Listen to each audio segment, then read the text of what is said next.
تو رسول نے خود جھٹلایا ہے ابو بکر کو.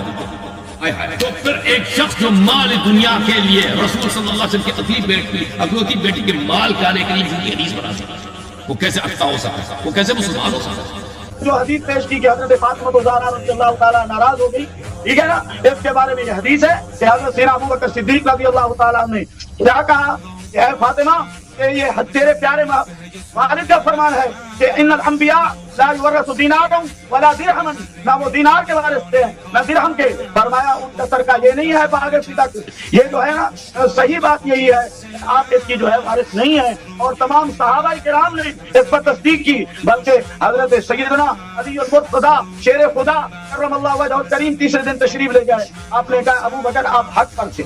جہاں تک صدیقہ طاہرہ سلام اللہ علیہ کا تعلق ہے تو ملاحظہ کریں کہ انہوں نے ابو بکر کو جھٹلایا، نہ انہوں نے جھٹلایا بلکہ خود نبی صلی اللہ علیہ وسلم نے جھٹلایا. ابو بکر نے جو فدق غصب کرنے کے لیے ایک جھوٹی حدیث بنائی ہے، رسول صلی اللہ علیہ وسلم نے اس کو جھٹلایا ہے. ملاحظہ کریں کیسے، یہ کتاب سے یہ بخاری ہے، یہاں پہ ملاحظہ کریں فاطمۃ سیدۃ نساء اہل الجنہ باب مناقب قرابۃ الرسول صلی اللہ علیہ وسلم. فاطمۃ الزہرا سلام اللہ علیہا سیدۃ نساء اہل الجنہ، یہ جنت کے خواتین کے یہ سردار ہیں. اچھا پھر فرمایا فاطمۃ بضعۃ منی، فاطمہ میرے لخت جگر ہیں سلام اللہ علیہ. فمن اغضبها اغضبنی، جس نے ان کو غضبناک کیا اس نے مجھے غضبناک کیا. یہ پتہ چلا نا، تو کہ غضب فاطمہ غضب الرسول صلی اللہ علیہ وسلم. پھر اسی بخاری میں ملاحظہ کریں شیخ صاحب کتاب فرض الخمس، اس میں حدیث نمبر ہے 3093 اور 3092. عائشہ سے روایت ہے کہ حضرت فاطمہ علیہ السلام رسول صلی اللہ علیہ وسلم کی بیٹی نے حضرت ابو بکر سے اپنا میراث طلب کیا. جب میراث طلب کیا تو ابو بکر نے کہا لا نورث، رسول صلی اللہ علیہ وسلم نے فرمایا لا نورث ما ترکنا صدقہ، ہم میراث نہیں چھوڑتے، ہمارا جو چھوڑتے ہیں صدقہ ہوا کرتا ہے. فغضبت فاطمہ، آپ کہتے ہیں وہ راضی ہو گئے، بھائی فاطمہ سلام اللہ غضبناک ہو گئے، فاطمہ غضبناک ہو گئے یا رسول اللہ غضبناک ہو گئے؟ تو رسول نے خود جھٹلایا ہے ابو بکر کو. آئے ہائے رسول صلی اللہ علیہ وسلم کے غضب عالم برزخ سے. اس روایت پہ اس بات کی دلیل ہے کہ ابو بکر نے جھوٹ گڑا ہے، اور خود ابو بکر نے، میں نے دکھایا مسند احمد سے صحیح سند کے ساتھ کہ ابو بکر نے خود جھٹلایا، اعتراف کیا کہ اس نے جھوٹ بولا ہے. ٹھیک ہے نا. تو پھر ایک شخص جو مال دنیا کے لیے رسول صلی اللہ علیہ وسلم کی اکلوتی بیٹی کے مال کھانے کے لیے جھوٹی حدیث بنا سکتا ہے، وہ کیسے اتقا ہو سکتا ہے؟ وہ کیسے مسلمان ہو سکتا ہے؟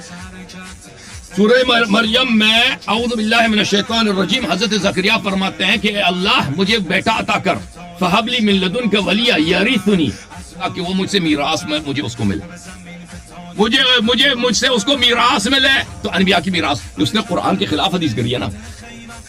اور پھر حضرت سلیمان علیہ السلام کے متعلق قرآن مجید نے فرمایا، سورہ مبارکہ ہے النمل میں، وَوَرِثَ سُلَيْمَانُ دَاوُودُ وَقَالَ يَا أَيُّهَا النَّاسُ عُلِّمْنَا مَنطِقَ الطَّيْرِ. سورہ النمل آیت نمبر 16.